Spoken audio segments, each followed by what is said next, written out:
What's up, guys? Welcome to your 34th Android tutorial for the new Boston, again with me, Travis. What we're going to do in this tutorial is I'm going to introduce you guys to what implementing means. And just for a minute, imagine an application that we set up and it has a ton of buttons and they're all going to be set clickable. So we're going to use this onClick method. And as you can see, we're setting our set onClick listener, and then basically just so we can use this onClick method. And if we had like 20 buttons, this would be kind of tedious and boring to set it up this way, and as well as it adds a ton of code to our class. So basically we can clean this up by just having one onClick listen or onClick method and kind of defining what we want to do within there. So what we're going to do is we're going to scroll up to the top of our class, and it says extends activity. And again, when we extend a class, we can use some of the methods. But what we can also do is we can implement a class. So we're going to say implement, and you do that by saying implements, and then you say the class that we're going to implement. And again, we're going to implement the view onClick listener class, so we can basically use the method from that class. So again, we're just going to say view dot onClick listener. There we go. And basically it's giving us an error because anytime we implement something, we have to use all of the methods from that class. Again, when we extend something, we can use the methods from that class, but when we implement, we have to. So that's why it's giving us an error. So if we hover over a class name, it says add unimplemented methods. We're just going to click that, and then if we scroll down to our bottom, again, just kind of like when we set up a method in the last tutorial, it's going to create a new method for us right below that method, and it's called onClick. Basically, that's the same method as right here. So what we're going to do is we're going to set up a switch in case to determine which button has been pressed.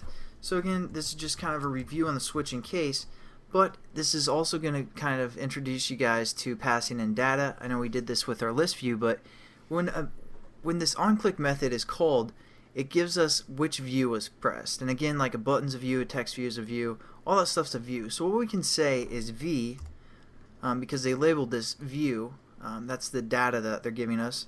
For example, we could also say label it view because that's kind of just like a variable, and then we can reference that variable within these brackets. So we're going to say view and hit dot, and we're going to say get ID. And that's going to give us the ID that we set up in the XML of whatever view was pressed.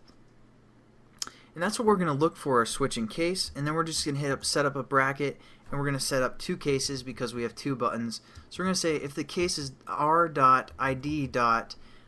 Button results, which was our our command button for the most part, we're going to do whatever is right here, and we're going to hit break. And if it was the case that, the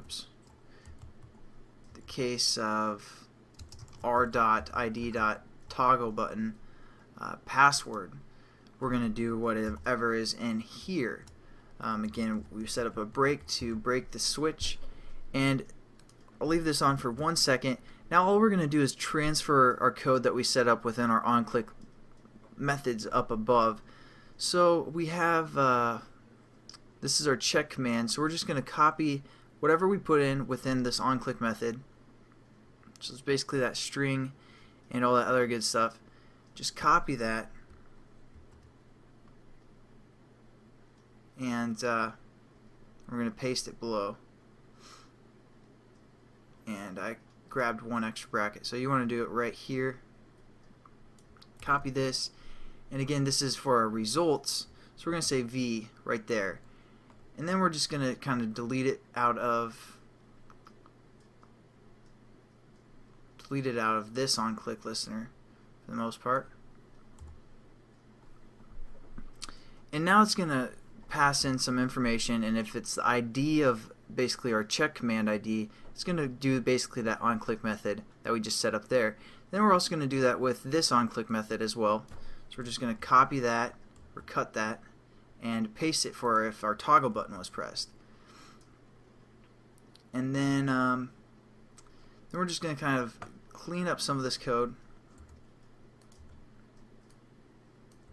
And instead of doing a new view, we're going to just say, because it's looking for a on-click listener, so we can use our on-click method. So now what we can do is we can type this. For the context of our class, this. So it's going to look for through our class and say, hey, we're looking for a view on-click listener, and it's going to be like, oh, we implemented that, and we can use the on-click method. So now this button is going to refer to this on-click method that we set up, and we got that because we implemented it, and then it's going to give us some data for which view was pressed, and if it's the check command ID, it's going to do basically what we set up in our on-click listener before. So again, all we have to do is just type this as well, and look how much cleaner our onCreate method is. Basically, it's only 3 lines of code, and then it refers to either our on-click method or our bacon and eggs method. So that's kind of how Java programming works for the most part. You guys can implement methods, and that way it kind of cleans up the code. And we're just going to check and make sure this works, as always, because it's good to check and check frequently for the most part.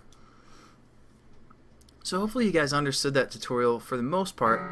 Again, it's just about implementing for the most part, and when we implement, we have to use all the methods from that class. So this class only has one method, which is called onClick.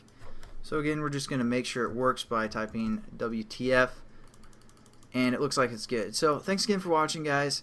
We're going to be kind of implementing some more stuff as we go, but we're going to create a new application in the next tutorial. So thanks again, and have a good day.